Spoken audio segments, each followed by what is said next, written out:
Hi, Esther. Have you heard any good stories lately? Have I heard any good stories lately? That's an interesting question. A friend asked me that this week, and I thought it was a fun question.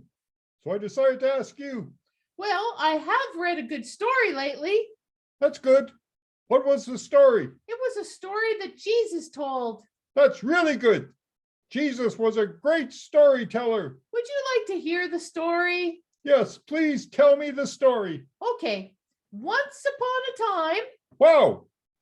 I didn't know that Jesus began his stories by saying, once upon a time. Jesus didn't start his stories that way. I just added that bit to start the story. That's good. I always like a story that begins once upon a time. So, once upon a time, there was a father who had two sons. So the two sons would be brothers. Yes, they were brothers. Good. Just like to know who everyone is in the story. The dad owned a farm. One day, the youngest son said that he wanted to leave and live in a nearby city. He didn't have much money, but he knew that one day he and his brother would become owners of the farm. So I guess he'll just have to wait for that day to come. No, he doesn't. The father decides to divide his wealth between his two sons right there when the son asks him. Whoa, what a dad. The younger son was probably happy. I guess so. 2 days later, he moved away. He took everything he owned and moved to another country.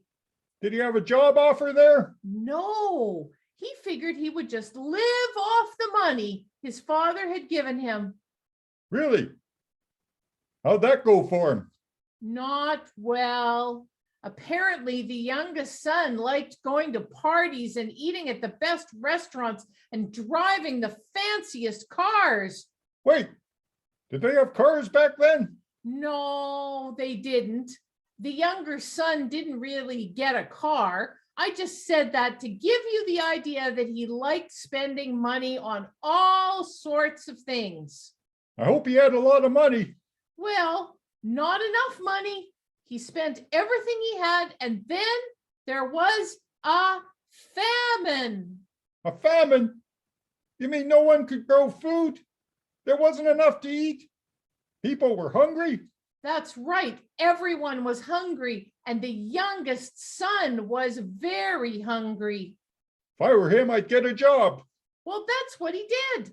Someone who had a farm hired the youngest son to feed the pigs on the farm. Well, I guess pigs are kind of cute. But wait a minute. Didn't his father have a farm? Yes, the father had a farm.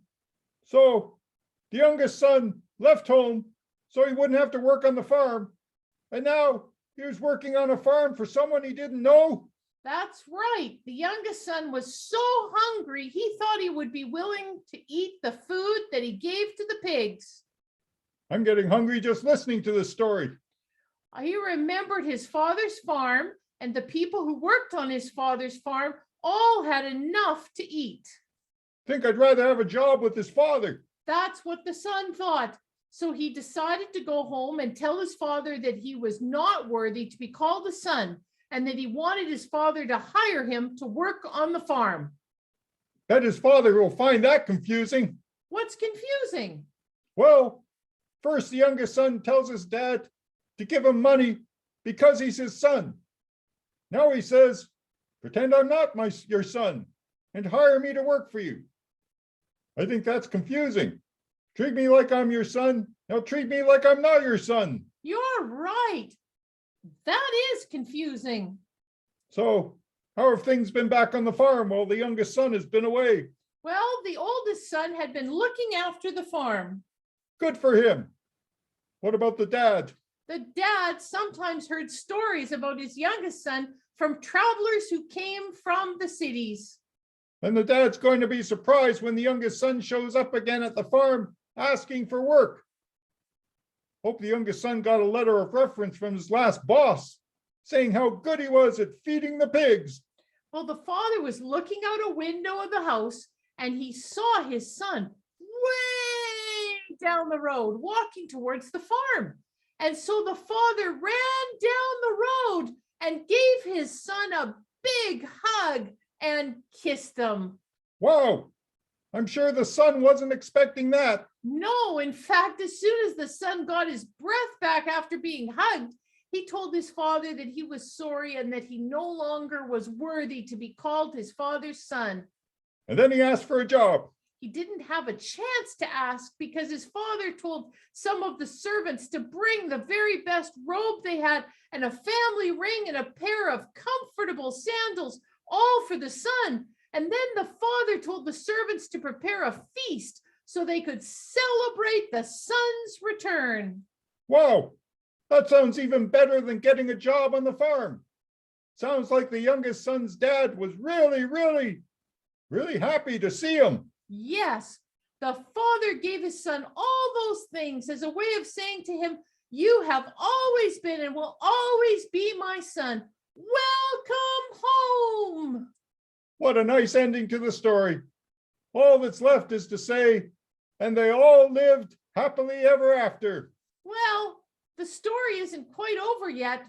Remember, the father has 2 sons. Oh yeah, there was an older son. Right. He was working in the field when his brother returned. He didn't know what was happening until the end of his workday when he heard music and saw dancing. You mean they started the party without him? I guess so.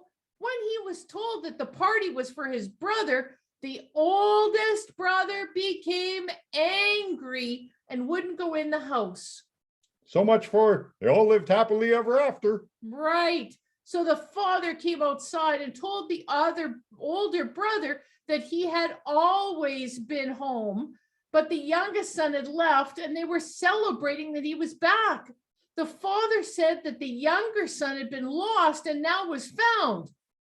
And that's the end of the story. How can that be the end of the story? We can't have the end of a story if we don't know how the story ends. Well, we can when Jesus tells the story. Really? Can you say I read a good story if the story doesn't end? I think Jesus wants us to think about how the story might end. I wonder how God would want the story to end. I think Jesus wants us to think about that question. How would God want the story to end? So it's a story that doesn't have an ending, but it's a story we keep thinking about and keep telling. It's kind of like God's love. God's love never ends, and we keep telling people about God's love and thinking about God's love and living God's love. Yeah. So maybe it is a good story, but I wish it had an ending. Why do you wish that? Because at the end of the story, we could say, Amen.